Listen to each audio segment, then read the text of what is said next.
Listen, I also raised this week the coalition agreement between National and New Zealand First, David.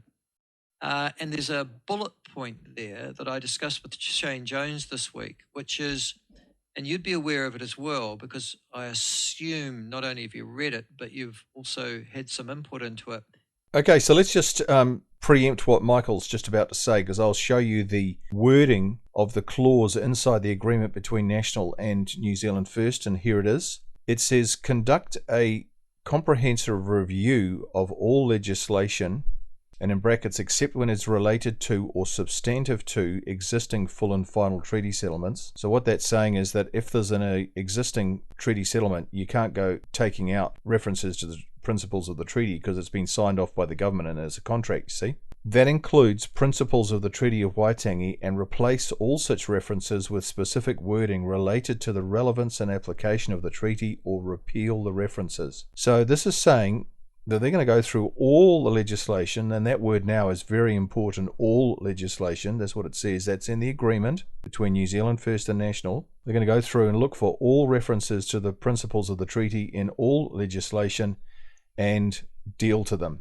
Either take them out or explain what they mean so that they can't be twisted and fraudulently manipulated. Well, this clause basically says we want to go through all the laws and statutes ever made in New Zealand and look for where the principles of the Treaty of Waitangi is mentioned. When we find them, we're going to go through each one and replace each one with specific words which clarify what was meant. If we can't find what was meant, we'll simply dump the reference. Oh, this sounds great, doesn't it? Sounds like fantastic. There's going to be a purge. They're going to drain the swamp of all this dastardly principles of the treaty which have been used to screw the country over for 50 years. This sounds awesome. But really, it's not what it's cracked up to be.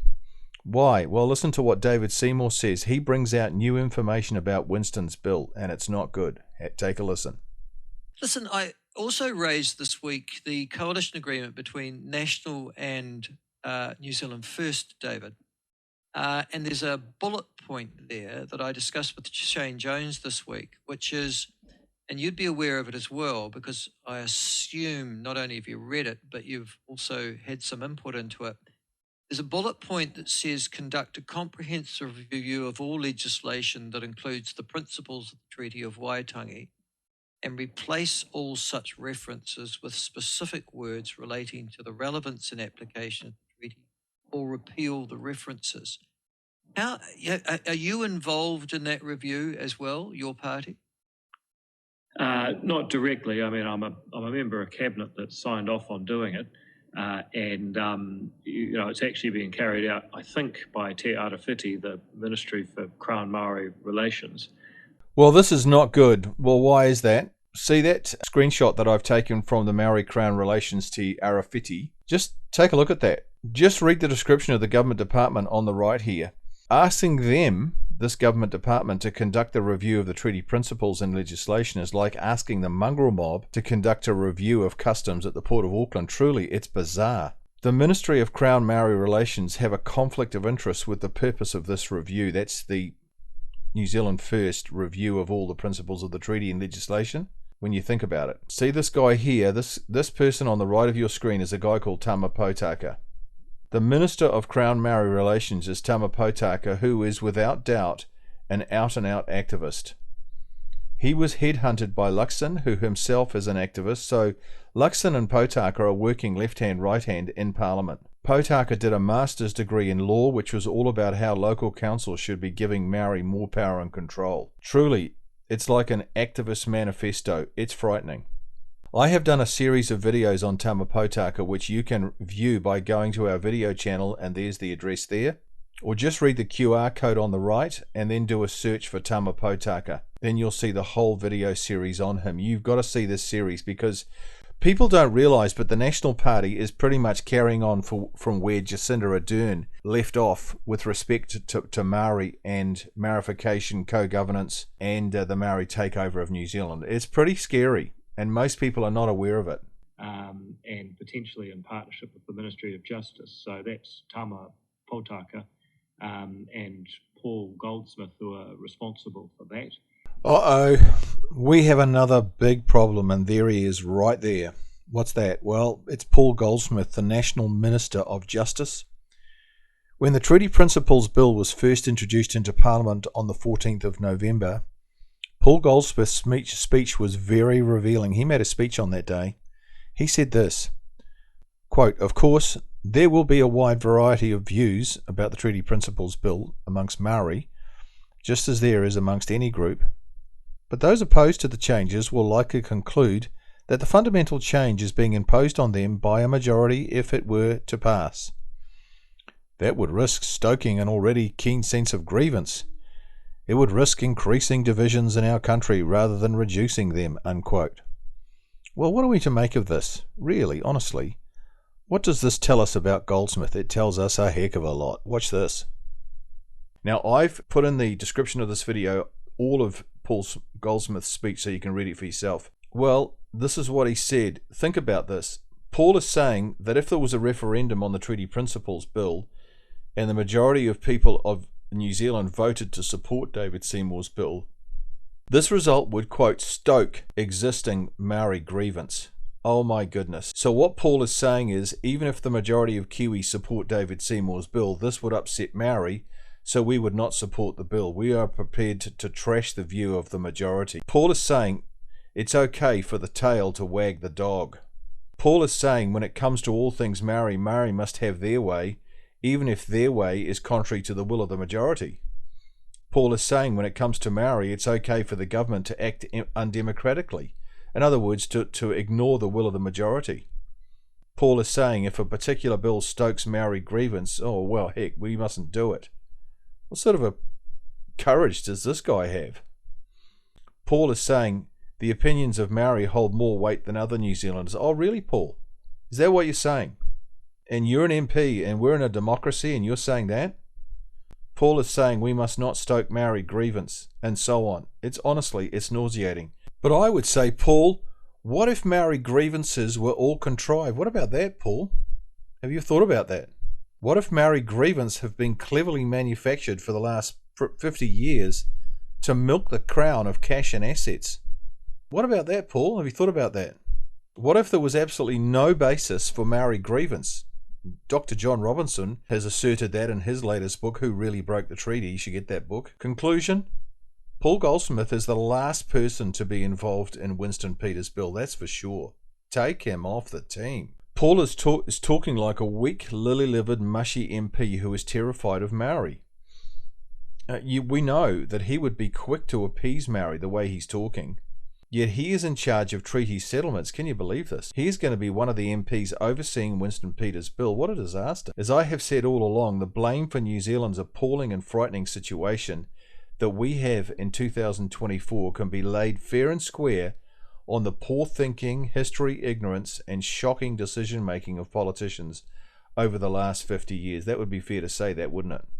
We all thought a National Act New Zealand First coalition would finally sort it, didn't we? We thought, oh man, okay, these guys, we've got Labour and the Greens and Te Pāti Māori out, now we've got the good guys in, this is going to get sorted.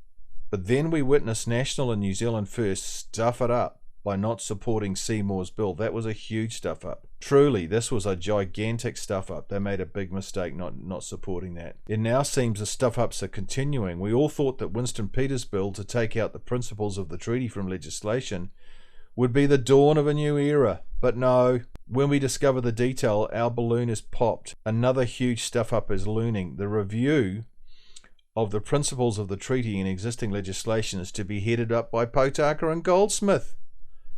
I couldn't think of a recipe for a greater disaster. Well, who orchestrated this? Only one name comes to mind.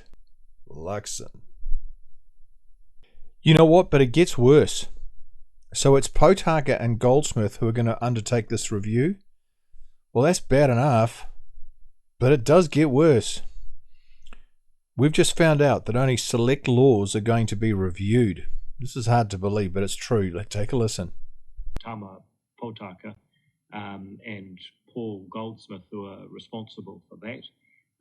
They're going through the laws. I think there's about 30 different laws that they're not including, for example, the Treaty of Waitangi Act, the Public Finance Act, or the State-Owned Enterprises Act. So there's a number of really significant laws that aren't being revised. And so those ones are still going to have reference to the principles of the Treaty of Waitangi. So I support what they're doing, but I just make the point that they're not getting rid of the principles, they're just reviewing them in select acts under a review carried out by Te Arawhiti and the Ministry for Justice. And that's why it's necessary to also define the principles, because they're not going away. Even under this review, they're still going to exist.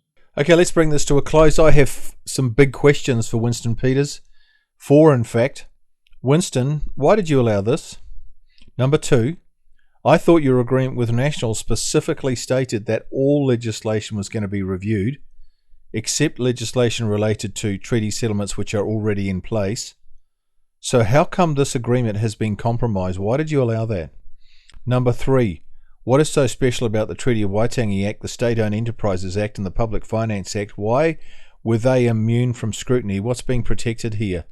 Please explain. I mean, the Treaty of Waitangi Act was the golden goose of activists, and that's being left alone. Why? Number 4, Winston, if you had voted in favour of David Seymour's bill, you would have got a better result than your bill is going to achieve, i.e. the wording of David's original 3 principles would have captured all the principles in all the legislation, except treaty settlements, whereas your bill is only going to capture some. Is that not true? Come on. So let's wait for Winston's answers. What is astounding in Winston's bill is that the job is only being half done. So what's the point in doing only a half-pie job? Come on, that doesn't sound very professional. Is this another gigantic stuff upcoming? You see, when you do only half a job, this is like operating on someone who has cancer and only taking out half the cancer, or doing half a haircut, or baking half a cake, or mowing half the lawn, or brushing half your teeth, or blowing only one side of your nose, or putting one leg in your trousers and leaving the other one out and going shopping. I mean, how stupid. Is this going to be another gigantic stuff up, Winston? Like what we've had in the last 50 years to bring us to what we've got in 2024? Come on. Okay, that's enough for today's video. Thank you. Thanks for watching. Don't forget to keep getting our business cards out. They're making a huge, big difference. Our video channel is really starting to absolutely explode. We've had 1,000 people join the channel in the last 28 days. To get cards, just email that address there on the screen. They're only 3 cents each plus courier to get them to you. Don't forget to share these videos with your local MP and all your friends and all your family and everybody. Get them out, please. As usual, please like, comment, subscribe and share. You know what? Our newsletter goes out to thousands of people around the country, but they don't realize that they need to subscribe to our video channel as well. It's not just a matter of getting our newsletter, it's also a matter of subscribing to the YouTube channel. And all you do is just push the subscribe button and you are in. We get you in there. And the reason for that is that we need to build up an army of people who can fight all this crap going down in New Zealand and really make a stand against it, and we need everyone involved. Thank you so much for those chipping in financially. This is a huge help. Okay, see you next time. You guys are absolutely fabulous.